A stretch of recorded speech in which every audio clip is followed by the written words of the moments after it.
அஸ்ஸலாமு அலைக்கும் வரஹ்மத்துல்லாஹி வபரகாத்துஹு. அல்ஹம்துலில்லாஹ். இன்னைக்கு ரொம்பவும் பயனுள்ள ஒவ்வொரு முஸ்லீமும் ஒவ்வொரு மீனும் ஆசைப்படுற ஒரு அமலை பற்றி பார்க்கலாம் இன்ஷா அல்லாஹ். அல்லாஹுடைய வீட்டிற்கு நம்ம போக அந்த வீட்டிற்கு அல்லாஹுடைய அழைப்பு வராதா?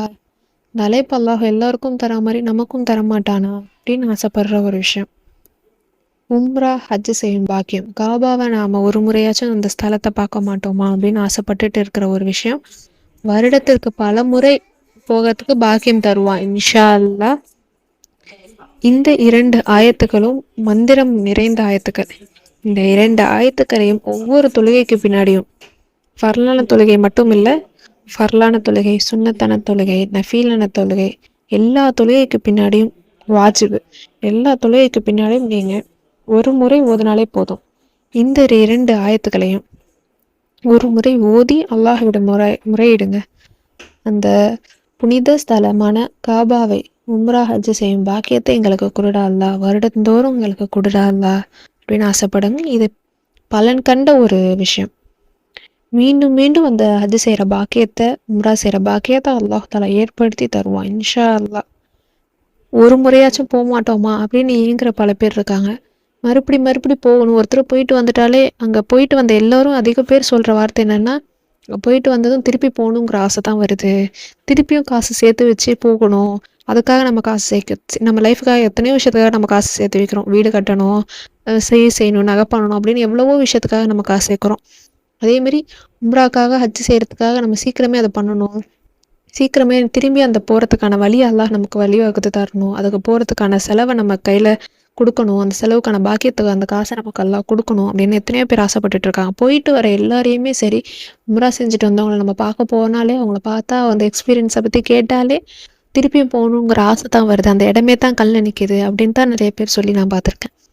அந்த பாக்கியத்தை அல்லாஹ் தாலா உங்களுக்கும் எனக்கும் தரட்டும் இன்ஷா அல்லாஹ். ஆமீன் சொல்லுங்க. விரைவிலேயே பல முறை செய்கிற பாக்கியம் கிடைக்கும்.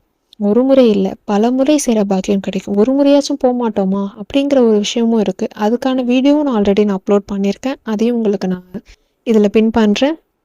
அதை நீங்கள் பார்க்கணும், அதை நீங்கள் ஓதணும்னு நினச்சிங்கன்னா அதையும் நீங்கள் ஓதிக்கோங்க. இப்போது பல முறை செய்கிற பாக்கியம் கிடைக்கும். இது ஓதி பலன் கண்ட ஒரு விஷயம். இதை ஓதுனவங்க சொல்லியிருக்காங்க, இந்த இதுவாக நான் ஓதிட்டே இருக்கேன், ஒவ்வொரு தொழுகைக்கு பின்னாடியும் நான் இந்த 2 ஆயத்தையும் நான் ஓதுவேன், அல்லாஹ்விடம் துவா கேட்பேன், மனசில் நியத்தை வச்சுக்கிட்டு திருப்பி எனக்கு அந்த பாக்கியத்தை கொடுடா அல்லான்னு நான் துவா கேட்பேன். அல்லாஹ் தாலா என்னை திருப்பி அவனோட வீட்டுக்கு என்ன அழைச்சிருக்கான், நான் நிறைய தடவை நான் போயிருக்கேன், இன்னும் நான் ஓதிட்டு தான் இருக்கேன், இனிமேல் நான் என் ஹயாத்து முடிகிற வரைக்கும் நான் போகணும்னு ஆசைப்பட்றேன் அப்படின்னு நிறைய பேர் சொல்லி பலன் கண்ட ஒரு விஷயம் தான், அமல் தான் இது. இன்ஷா அல்லாஹ் நீங்களும் ஓதி பாருங்கள். ஒரு முறை 2 முறை இல்லை, பல முறை உங்களுக்கு அல்லாஹ் தாலா அந்த பாக்கியத்தை தருவான். அல்லாஹுடைய வீட்டுக்கு அவனுடைய அனுமதி நமக்கு கிடைக்காதான்ட்டு ஏங்குற பல பேர் நம்மளில் இருக்கோம். பல பேருக்கு அல்லாஹ் தாலா அதை உடனே செய்கிறான், பல பேருக்கு அல்லாஹ் சில சோதனை மாதிரி கொஞ்சம் டிலே ஆகலாம், சில பேருக்கு இல்லாமலேயும் இருக்குது. அல்லாஹ் தாலா நமக்கு அந்த மாதிரி இல்லாமல் நமக்கு பல முறை செய்கிற பாக்கியத்தை, அவனோட வீட்டுக்கு மறுபடி நம்மளை அழைக்கிற பாக்கியத்தை அல்லாஹ் நமக்கு தந்தா அது எவ்வளோ பெரிய பாக்கியம். ஒரு வீட்டுக்கு நம்ம போகணுன்னு ஆசைப்படுறோன்னா அவங்க கூப்பிடணும்னு நம்ம எதிர்பார்ப்போம்.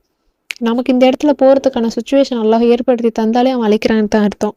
அந்த அழைப்பு அல்லாஹ் தாலா விரைவிலேயே நமக்கு உங்களுக்கும் எனக்கும் தரணும் அப்படின்ற இன்ஷா அல்லாஹ் ஒரு நம்பிக்கையோடு நினச்சிக்கிட்டு இதை நீங்கள் ஓதுங்க. குர்ஆனுடைய வசனம் ஒவ்வொரு தொழுகைக்கு பின்னாடியும் நீங்கள் இதை ஓதணும். எப்போ ஓதணும் அப்படின்னா, நீங்கள் தொழுது முடிச்ச அந்த லாஸ்ட்டு அத்தையாகத்தில் அமர்வில் நீங்கள் இருக்கும்போது லாஸ்ட்டாக நீங்கள் ஓதி சலாம் கொடுக்கறதுக்கு முன்னாடி நீங்கள் இதை ஓதுங்க. இந்த 2 ஆயத்தையுமே நீங்கள் ஓதி சலாம் கொடுத்து முடிச்சு அல்லாஹோட மனசில் நியத்தை வச்சுக்கோங்க. ஒவ்வொரு தொழுகைக்கு பின்னாடியும் நீங்கள் இதை ஓதிவாங்க. ஃபர்லான தொழுகை, நஃபிலான தொழுகை, நீங்கள் எல்லா தொழுகையும் நீங்கள் எந்த தொழுகை தொழுகும் போதும் சரி, இந்த லாஸ்ட்டில் இதை ஓதிக்கிட்டு ஒரே ஒரு முறை நீங்கள் ஓதினா போதும். இதை நீங்கள் மனனம் செஞ்சுக்கோங்க. ஓதிக்கிட்டே இருந்தால் உங்களுக்கே அது மனனம் ஆயிரும். ரொம்பவும் பவர்ஃபுல்லான ஒரு ஆயத்து. இந்த 2 ஆயத்துக்கள் என்ன அப்படின்னா, முதல் ஆயத்து பக்ரா சூராவில் இருக்குது. பக்ரா சூரானாலே ரொம்பவும் பவர்ஃபுல். குர்ஆனில் ரொம்ப பெரிய ஒரு ஆயத் அப்படின்னாலே, குர்ஆனில் பெரிய ஒரு அத்தியாயம்னாலே அது பக்ரா தான். இந்த பக்ரா டெய்லி ஓதுனாலே நமக்கு வீட்டில் இருக்கிற முசீபத் எல்லாமே போயிடும். ஷைத்தான் அந்த வீட்டை விட்டு ஓடுவோம், பரக்கத்து நிறைந்த வீடாக மாறும். அப்படிப்பட்ட பக்ரா சூராவில் இருக்கிற ஒரு ஆயத். 128வது ஆயத். அந்த ஆயத் என்ன அப்படின்னா, ரப்பனா வஜ்அல்னா முஸ்லிமைன லக வமின் துர்ரியத்தினா உம்மதம் முஸ்லிமத்தல் லக வஅரினா மனாசிகனா வதுப் அலைனா இன்னக அன்தல் தவ்வாபுர் ரஹீம்.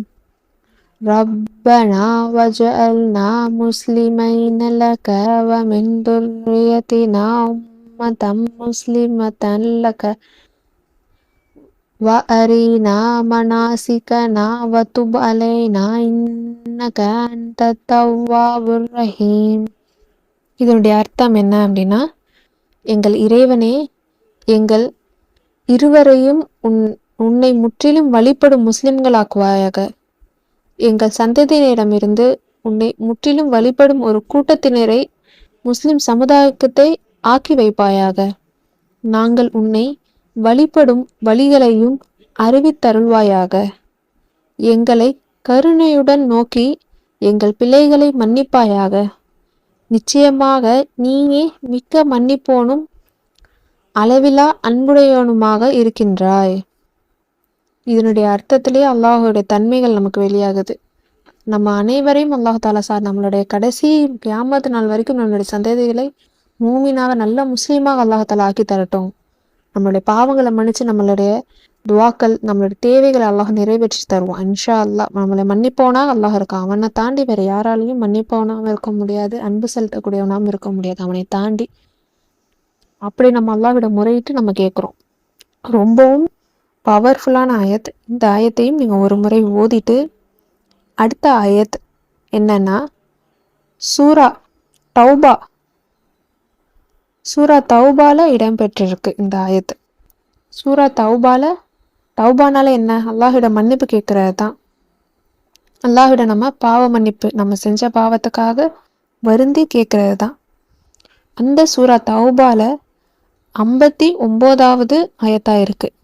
இந்த ஆயத்தையும் நீங்க ஒரு முறை ஓதணும். இது 2 ஆயத்தையுமே நீங்க மனனம் செஞ்சுக்கோங்க. ரொம்ப ஓதிட்டே இருந்தா தன்னாவே உங்களுக்கு டெய்லி ஓதிட்டே வளமையாயிட்டா ஆட்டோமேட்டிக்கா மெமரி ஆயிரும். இந்த ஆயத்தையும் மனனம் செஞ்சுக்கோங்க. இந்த ஆயத்து என்ன அப்படின்னா, வலவ் அன்னஹும் ரலூ மா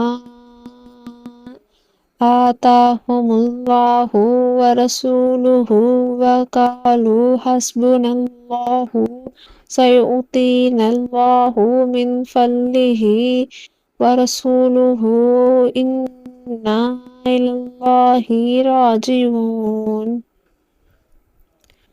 இதனுடைய அர்த்தம் என்னன்னா, அல்லாஹும் அவனுடைய தூதரும் அவர்களுக்கு கொடுத்ததை கொண்டு திருப்தி அடைந்து, அல்லாஹ் நமக்கு போதுமானவன், அல்லாஹும் அவனுடைய தூதரும் அவன் அருட்கொடையிலிருந்து நமக்கு மேலும் அளிப்பான், நிச்சயமாக நாம் அல்லாஹுவையே விரும்பக்கூடியவர்கள் என்று கூறியிருப்பார்களானால் அவர்களுக்கு நன்மையாக இருக்கும். இந்த 2 ஆயத்துக்களையும் நீங்கள் தொடர்ந்து ஓதிவாங்க. இதனுடைய அர்த்தத்திலே இருக்கா, அல்லாஹு தான் எல்லாமே, அல்லாஹுவால தான் எல்லாமே தர முடியும், அவன் தான் எல்லாத்தையும் அளிப்பான். இந்த 2 ஆயத்துக்களையும் நீங்கள் ஒவ்வொரு தொழுகைக்கு பின்னாடியும் ஒரு முறை ஓதுங்க. சூரத்துல் பக்கரா 128வது ஆயத், சூரா தௌபால 59வது ஆயத். இந்த 2 ஆயத்துக்களையும் நீங்கள் ஒரு முறைன்னு ஓதி மனசில் நியத்து வச்சுக்கோங்க. மீண்டும் மீண்டும் போகக்கூடிய, மீண்டும் மீண்டும் நம்ம உம்ரா ஹஜ் செய்யக்கூடிய பாக்கியத்தை அல்லாஹு தாலா தருவான். ரொம்பவும் பவர்ஃபுல்லான ஆயத். காபாவை பார்க்கக்கூடிய அந்த பாக்கியத்தை, அந்த காபாவை தொடக்கூடிய பாக்கியத்தை, அங்கே போய் நம்ம கேட்குற துவா கண்டிப்பாக பலிக்கும். கேட்கக்கூடிய துவாவை உடனடியாக அல்லாஹ் தாலா விரைவிலேயே பதிலளிப்பான். ஒவ்வொரு விஷயம் அல்லாஹ் சொல்கிறான், இந்த நேரத்துலலாம் கேட்டால் நான் பதிலளிப்பேன் அப்படிங்கிற ஒரு லிஸ்ட்டில் உம்ரா செய்கிற அதாவது ஹஜ் உம்ரா ரெண்டுமே காபாவை நம்ம பார்க்குற, அங்கே உள்ளே போய் நம்ம பார்க்குற அந்த நேரம் நம்ம கேட்குற துவாவை அல்லாஹ் கபுலாக்குவான் அப்படின்னு சொல்லுவாங்க. அங்கே நம்ம இருந்து நம்ம அல்லாஹ்விடம் நம்மளுடைய குடும்பத்துக்காக, நம்ம பிள்ளைங்களுக்காக, நம்ம பெற்றோருக்காக, நம்ம தாய் தகப்பன் அவங்க செஞ்ச பாவத்துக்காக, நம்ம கணவருக்காக, ஒரு கணவன் மனைவிக்காக, பிள்ளைகளுக்காக, நம்மளுடைய சந்ததி நல்ல விதமாக சாலிகான குடும்பமாக வாழ, குடும்பத்தில் இருக்கிற பிரச்சனைகள் எல்லாமே நீங்கி அல்லாஹுடைய பரக்கத்தும் அருளும் அதிகம் பெற இந்த ஆயத்தை நீங்கள் தொடர்ந்து அல்லாஹ்விடம் துவா கேளுங்க. அங்கே போய் கேட்டாலே அல்லாஹ் தாலா உடனடியாக கண்டிப்பாக நிச்சயம் கபுலாக்குவான் அப்படின்னு பல பேர் சொல்லியிருப்பாங்க. அனுபவபூர்வமானது அது. நமக்கும் அந்த பாக்கியத்தை அல்லாஹால விரைவிலேயே தருவான். ஒரு முறை அல்ல, பலமுறை மீண்டும் மீண்டும் நம்ம போறதுக்கான ஆசை. நிறைய பேர் ஆசைப்பட்டுட்டு இருக்காங்க. ஒரு தடவை எப்படியோ போயிட்டேன், நான் மறு தடவை போறதுக்கான என்கிட்ட அந்த ஒரு காசு என்கிட்ட இல்ல. போறதுக்கான ஒரு இதே என்கிட்ட இல்ல. எப்படி போறது? அதுக்காக திருப்பி எனக்கு போகணும்னு ஆசையா இருக்கு. ஆனா யாராலையும் என் பிள்ளைங்களால கூட என்னாலயும் சரி அதுக்கான அஃபோர்ட் என்கிட்ட இல்ல. அப்படின்னு நினைக்கிறவங்க அல்லாஹ நம்புங்க. அல்லாஹ நம்பினா அவன் கண்டிப்பா அவனுடைய வீட்டுக்கு நம்மள அந்த இடத்துல கொண்டு போய் சேர்ப்பான். இன்ஷா அல்லாஹ். விரைவிலேயே உங்களுக்கும் எனக்கும் அந்த பாக்கியத்தை தருவான். இன்ஷா அல்லாஹ். அஸ்ஸலாமு அலைக்கும் வரஹ்மத்துல்லாஹி வபரகாத்துஹு.